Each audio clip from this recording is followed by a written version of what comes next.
If you have the sales order module with CenterPoint accounting and you are using the feature within that module to go ahead and send quotes to your customers, we have a feature within the system that is convenient for when that quote becomes a sales order to be able to convert it to a sales order without having to re-enter all of those details.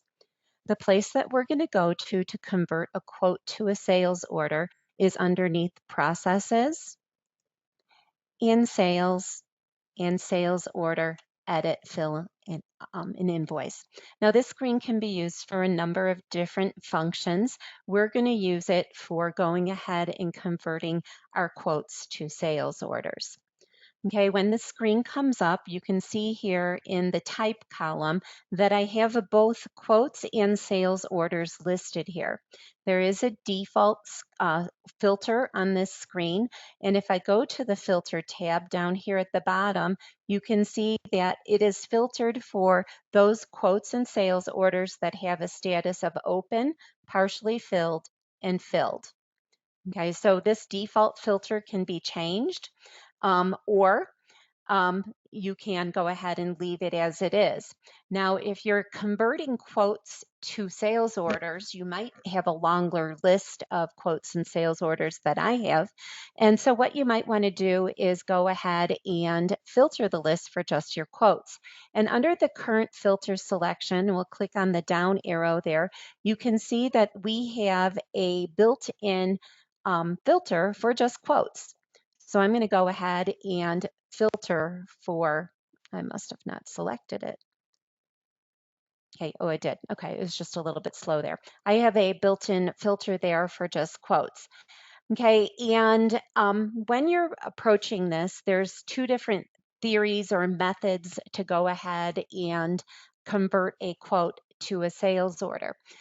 A number of you may decide that you want to keep a copy of the quote and then also make it a sales order.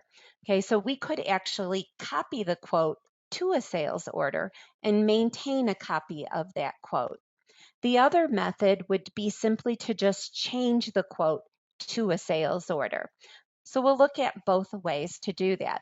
So let's say that this one up here, the Apple Cider Century Club quote, the very first one on the list, we want to maintain a copy of that quote, okay, and then also take and not have to re-enter in those details, but kind of convert it to a sales order. So to do that, I'm going to highlight it.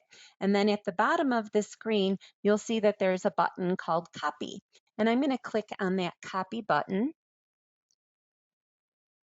And what it's going to do is it's going to bring up a complete copy of that quote, and that copy will have a new date on it. It'll have the current date that you're going ahead and doing this. So rather than having the date that the sales or the quote was created, it's going to have a date of today's date. Okay, so you can see here that it has that new date on there. And all I have to do to go ahead and make this be a sales order is right here where it says quote, I'm going to click on the down arrow there, and I'm going to change it to an order. Now, if you're using a different numbering sequence for your quotes than for your orders, you'll also want to select the numbering sequence for that. Okay, if you want to print out this sales order, you'll want to make sure that down here at the bottom, you click on the print and that it is set up to print the right documents. That should be a default setting, so I shouldn't have to go ahead and do that. And then if that customer is set up to email them, we would also be set to email this order out when it becomes a order. Now, if I need to make any changes to it from the time it was a quote to the time it becomes a sales order, I can go ahead and go to the Order tab. And then the Order tab would allow me to make any changes. Like say, for example, that between the quote and the sales order, they changed the quantity on this to be 7 rather than 8.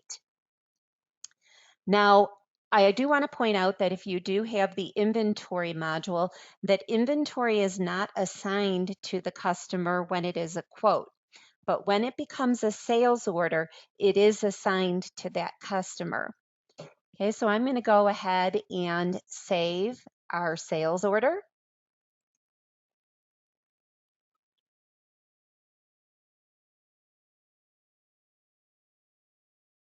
Cancel on them, so because I don't really need to go ahead and print those. And it goes ahead and it saves it. Now notice my quote is still there. Okay, it didn't get rid of my quote. But if I change my default filter back here, my current filter back up here to the default, you'll notice that it did go ahead and create a new sales order with the new date on it. So here is my new sales order, which was just copied from that quote. So I didn't have to re-enter in any of the details, and it made a new sales order from the quote, but I still have the quote out there if I need to look back and see what the actual quote was.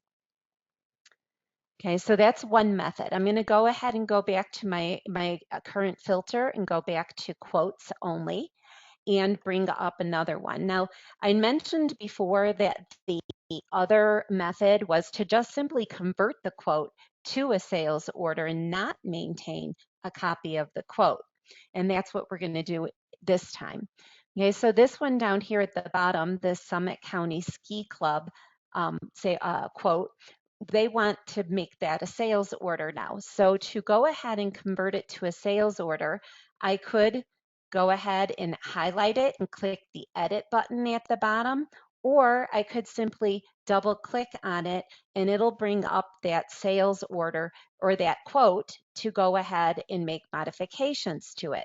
And in that, I'm going to go ahead and make it be a sales order then. So when this comes up, we'll have an edit screen and I can go ahead and just make it be a sales order from there. Okay, so it is right here. I could go ahead and change it from a quote to an order.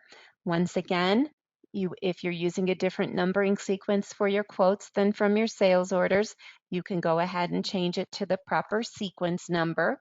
And then don't forget to change the date because otherwise it will be dated the date of the quote, not the date of the sales order. So you want to make sure that you change the date. And if it was not set up to print and you want to print out this sales order, you want to come down here and make sure that you're going to mark it that you want to print it. And then the same thing with emailing. If that customer is set up with email to be able to email it to them, I can come over here and I could mark that we want to email that sales order out to them. Okay, this particular customer is not set up for email sales orders. Okay, and again, if I wanted to make any changes to that sales order as far as any quantities or anything like that, add freight charges or anything that was not part of the quote, I can come over here and make those changes. When I'm done, I'm just going to simply hit save.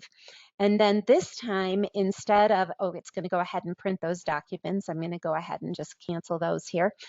This time, instead of it keeping a copy of that quote, you notice that the quote went away. So I no longer have a quote for the Summit County Ski Club.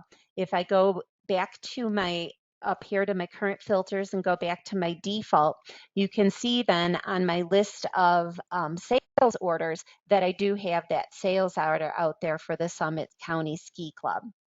Okay, but I don't have that quote any longer. So whichever method works best for your company is fine.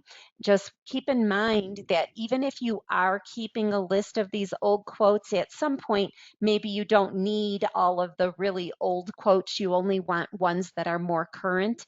What you could do is come up to the filter, select quotes, and then it'll show you all of those previous quotes. And if you wanted to get rid of any of them, all you have to do is delete them. You can highlight multiple ones at a time and then just choose to highlight them and then click the delete button at the bottom.